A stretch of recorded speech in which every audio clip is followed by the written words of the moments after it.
So this week we're going to look at three authors that provide what I call systemic explanations. All three of them in their own way look behind or beneath the surface of things and try to find this deeper root of the problems of modern society, all of which can be applied in one way or the other to the topic of this course in particular. We have Arlie Hochschild, Hans Morgenthau, and Jacques Ellul. So first I want to talk about Arlie Hochschild. She's the author of Strangers in Their Own Land, which is a book that made a big splash in 2016 in the run-up to the presidential election. And we're looking at the section called The Rememberers from Chapter 3 of that book. Hochschild is an emeritus professor of sociology at UC Berkeley, and I went to her page at UC Berkeley for her own self-description. She says, "My most recent research focuses on the rise of the American right. The topic of my latest book, Strangers in Their Own Land, Anger and Mourning on the American Right, a finalist for the National Book Award, based on intensive interviews of Tea Party enthusiasts in Louisiana, conducted over the last 5 years and focusing on emotions. I try to scale an empathy wall to look and see, think and feel as they do. What, I ask, do members of the Tea Party or anybody else want to feel about the nation and its leaders? I trace this desire to what I call their deep story, a feels-as-if story of their difficult struggle for the American dream. Hidden beneath the right-wing hostility to almost all government intervention, I argue, lies an anguished loss of honor, alienation, and engagement in a hidden social class war." The reason why this topic is important for our particular topic in this class is that a lot of the environmental problems that are the most acute are experienced in the part of the country or parts of the country where people tend to be the most politically conservative. And so the question has arisen, what is the disconnect between the constituents of those areas and their voting choice? Since it would seem, at least on the surface, that the Democrats speak more to environmental issues than Republicans. But I think one of the messages that Hochschild wants to send is that Democrats aren't speaking to the people in those areas in a compelling way and not really truly addressing their concerns. And so she tries to figure out from their perspective how their choices make sense instead of simply sort of throwing up her hands and saying, "Oh, I don't understand." So in the little section that I had you read, which I know isn't much, but I'm going to try to fill in some of the missing pieces, it has to do with the people who live in Louisiana, and particularly it features a family that lives in the Bayou d'Inde region. I hope I'm pronouncing that right. It's near Lake Charles, which is a place I've actually been a couple of times. Lake Charles, Louisiana is a fairly, big town, and I think Bayou d'Inde is a little bit west and south of there. So the first thing I did after thinking about this a little bit is to go to the National Oceanic and Atmosphere Administration website to see what it had to say about this area. And that website was updated on the 30th of this month, so just yesterday. And so I guess this must be considered pretty up-to-date information. It says, "The banks of Bayou d'Inde have been industrialized since oil and natural gas deposits were discovered nearby in the 1920s. Chemical manufacturing and petroleum refining facilities have released toxins including PCBs, dioxins, lead, and mercury into the bayou and surrounding areas for decades. Some of the potentially responsible parties began cleanup activities in February 2015. Collectively, they will dredge approximately 700 acres of contaminated sediment from the bayou before covering the area with clean sediment. The work is expected to be completed by the end of 2016. And just an aside here, realize that Hochschild's book was published in 2016, so towards the end of whatever that work was that they say was supposed to be completed by then is when this book got published. And I mean, all we can say about that is it doesn't sound like the people living there or Hochschild think that enough was done, apparently, since it's still framed as a major environmental problem for the people who live there. Continuing on, it says NOAA is currently working with the other trustees to ensure that sediment dredging and capping limits risk to the local ecosystem. So I think that dredging, of course, means going into the river and pulling out contaminated mud and sand and silt. And then capping, I think I remember reading this in the book. At some point I read most of it. Involves actually laying down some sort of either cement or something solid over certain areas that are seemingly have large deposits of these pollutants to try to cap off the water's exposure to them. And to finish, it says, we will also monitor contaminant levels in the bayou to track the long-term effects of remediation. The only other thing I would note in that quote is that they call the oil companies involved potentially responsible parties, or the oil and gas companies, because fracking, I think, was a part of this whole thing. Potentially responsible parties is language that denotes that the parties, while taking part in the mitigation efforts, let's say to clean the place up, have not taken responsibility in a legal sense, or they wouldn't be called potentially responsible parties. Here's just a map of the area. It was the best map I could find because it's just difficult to find maps of this area. I looked all over the place for one that would show you a little bit more of what it's around, but you can see Lake Charles. The actual lake is there, and the city of Lake Charles lies to the southeast of the Lake Charles. And then the bayou is in the area where the river fattens out. It's south and west of Lake Charles. A little bit more from the NOAA website. It says Bayou de Indy is a major tributary of the Calcasieu River, supporting a diverse ecosystem, including many types of fish, birds, and terrestrial and marine animals.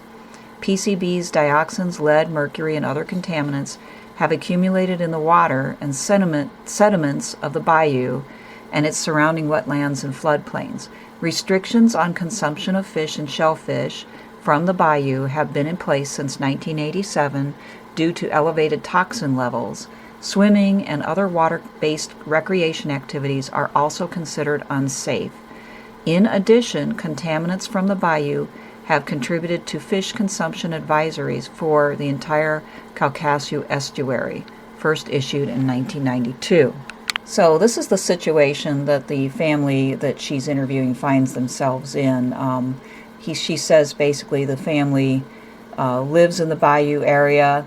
It has refused to move. Even if it wanted to move, though, they wouldn't be able to because their property values have sunk to such a level that they couldn't move. They couldn't afford to move someplace else. Who would they sell to?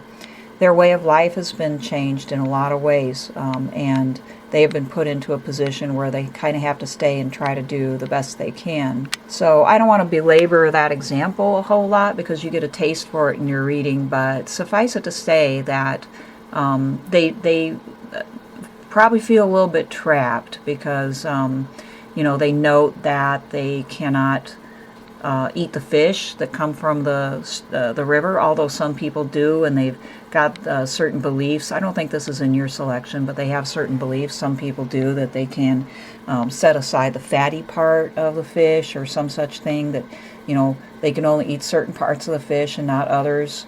But there's really no safe way to eat fish from this area. So these were people who, maybe like I think they were the third generation on their particular land.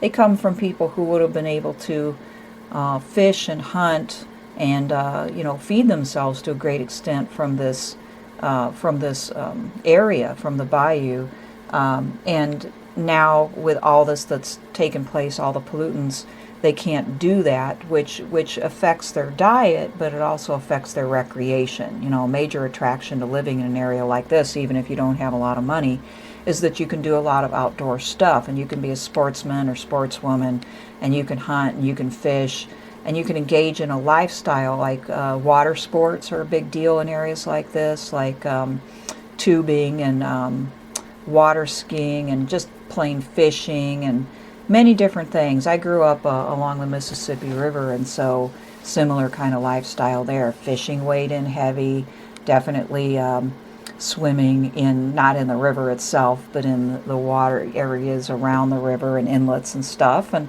water skiing, which I was terrible at. Houseboats were a big deal.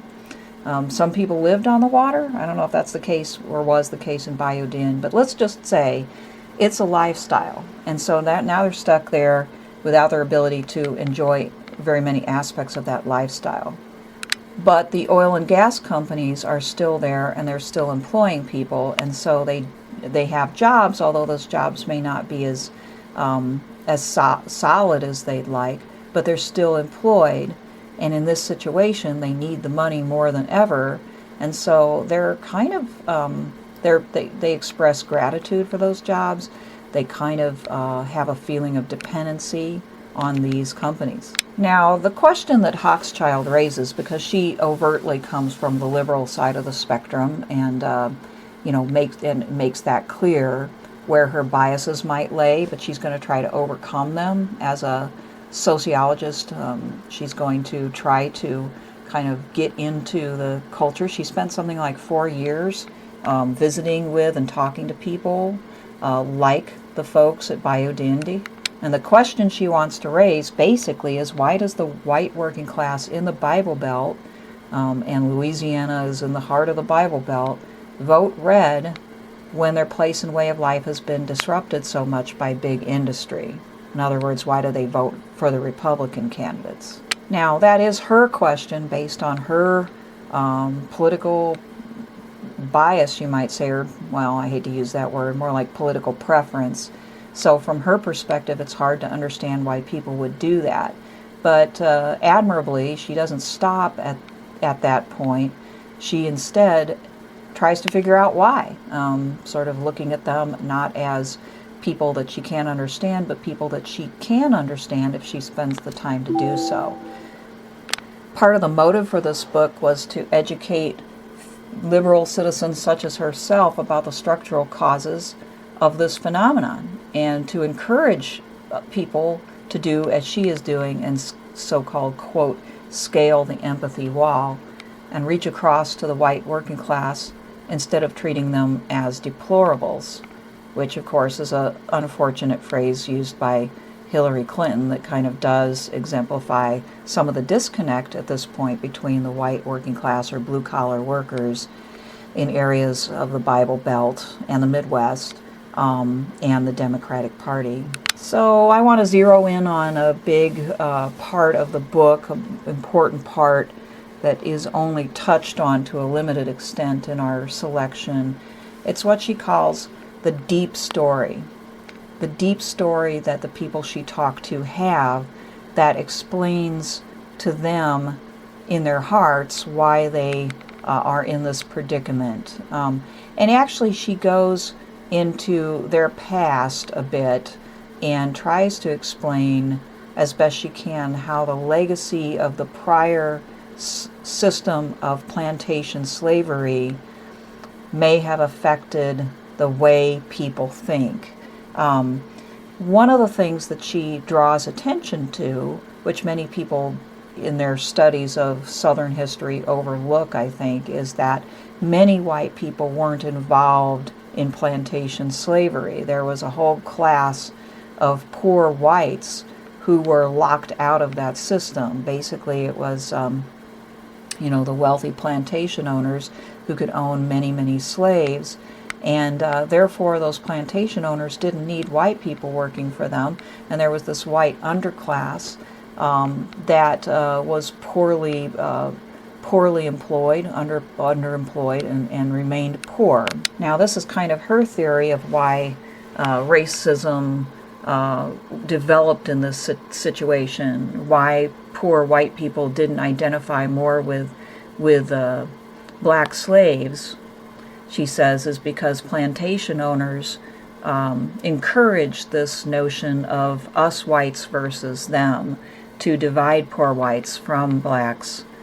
Poor whites could then feel like they were at least superior to somebody, no matter how precarious their situation was and no matter how poor they were. So from this perspective, racism was propagated for economic reasons in the South to prop up the existing plantation system. It propped it up by dividing these two classes of people, and it also propped it up, of course, by providing some sort of quasi-moral justification for treating blacks as markedly inferior to whites, living with a disruption of their way of life, living with dependency upon these companies that, on the one hand, trashed their environment, but on the other hand, gave them a job.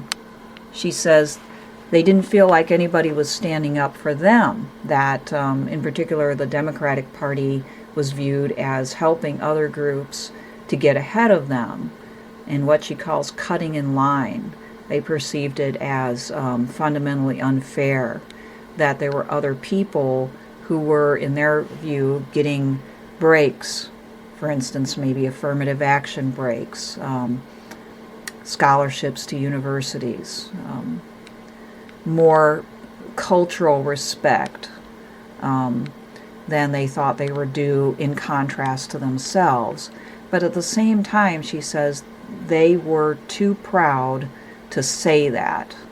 They're too proud to point out that they aren't getting what they think they deserve so that they can be equal to these other groups, not just in financial or power terms, but also in terms of social esteem.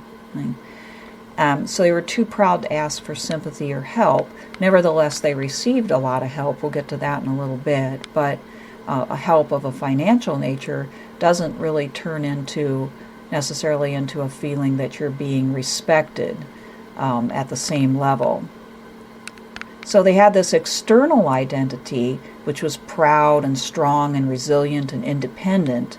And they would say, we're proud of the fact that despite our circumstances, despite everything that's happened to our area and our way of life and our income level and our property values, we are independent people who love their freedom and will just kind of suck it up and not complain.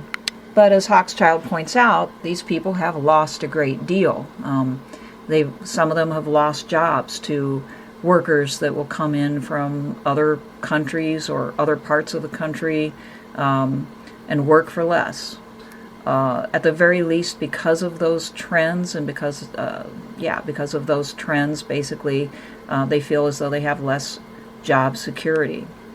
They've lost to a great deal their way of life, which is tied up with their environment. And as a result of these types of things, they've lost a large part of their feeling of community. There's more transients, more people like their kids leaving the area. They don't want to live there. They go out and find other jobs and don't look back. Divorces happen. People split up. They have a higher incidence of alcohol and drug abuse as a result. And the greatest loss of all, she says, is a sense of identity, which is, of course, tied up with all three. Identity is about who are we? What makes us stand out? What makes us special? And they look at a society which tends to spend a greater and greater amount of time talking about the importance of identity for other groups, but there's no acknowledgement that there is a white identity. And this is, as you know, this is a growing theme of the right, of a particular aspect of the right, this identity.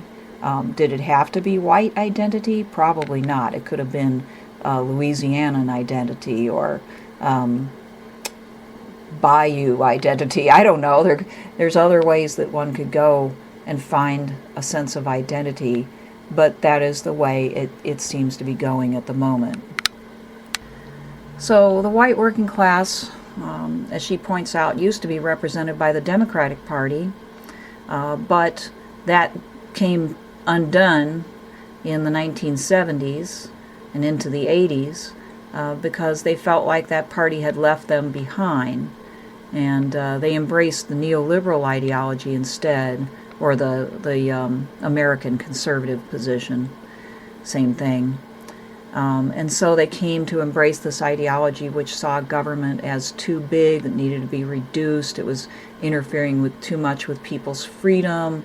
It was pushing itself into social and cultural areas that it didn't belong. Of course, the big example of that in the South would have been the attempt by the federal government to force integration, for instance. Even though probably many of the people would have said they've gotten past that and that they accepted that, deep down again there's still trauma that resulted from these struggles. Taxes, they believed, stifle growth, and so the fewer taxes companies can pay, the more they will grow and provide jobs. Regulations mean fewer jobs from this perspective. And from this perspective, neoliberal perspective, environmental regulation is inherently anti-free market and hurts jobs.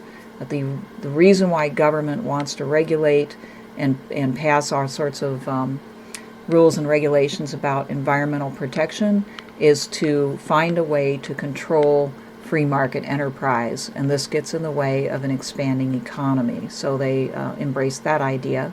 Also, that large industry, therefore, is not ultimately to blame for the loss of job security, that the blame can be leveled both at government and at various other racial and ethnic groups who take away jobs. The flip side of that is that environmental harm is not seen as good, but it is seen as the price for jobs. So when people were asked by Hochschild, well, why do you support these candidates, for instance, though they don't want to do anything much or not enough to clean up your environment and to make sure that that these companies don't pollute it anymore. And they would say, yeah, that's bad, but we want our jobs, and we can't afford to care about the the sandpiper or the endangered frog.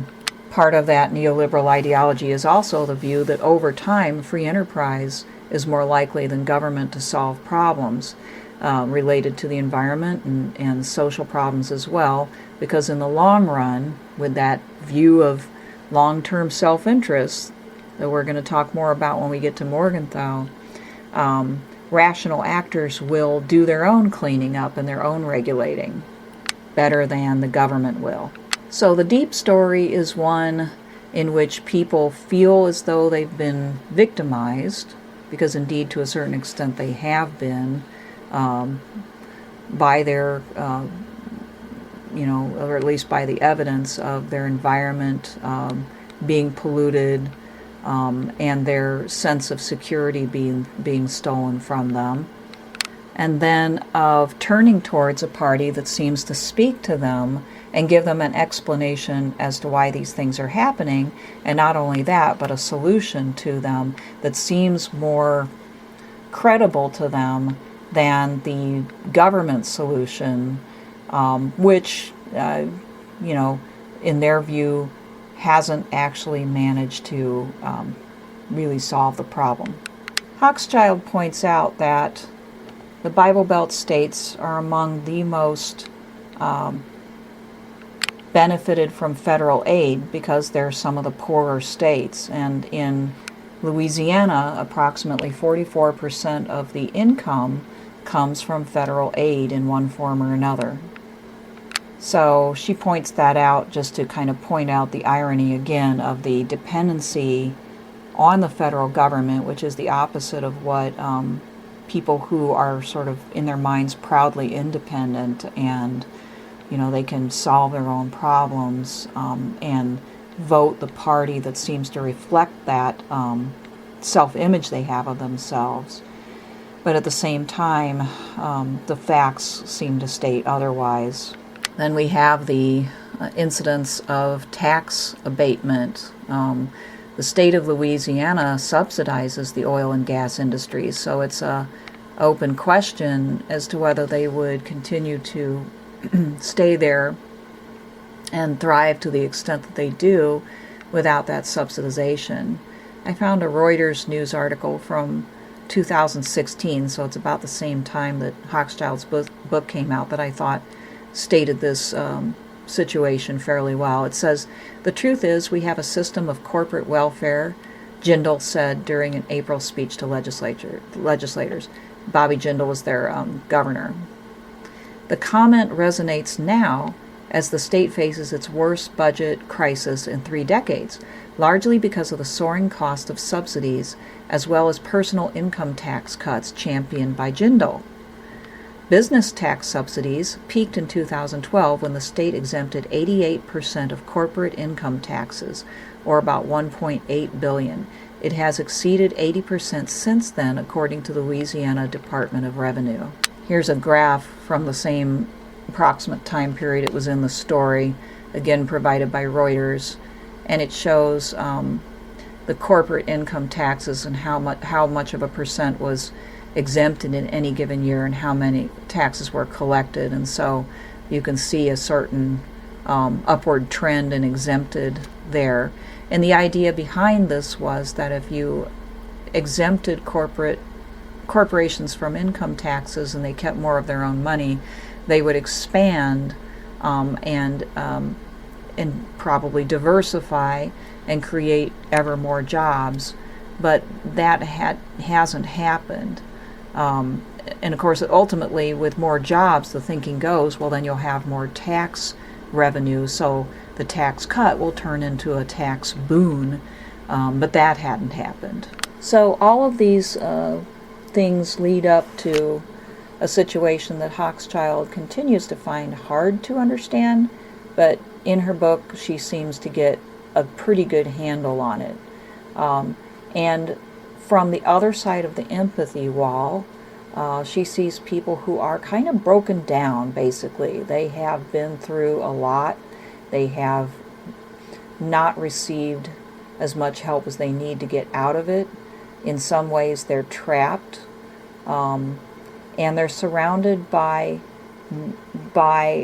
a structure that tells them a particular story of why, and which they've largely embraced, but not without trouble.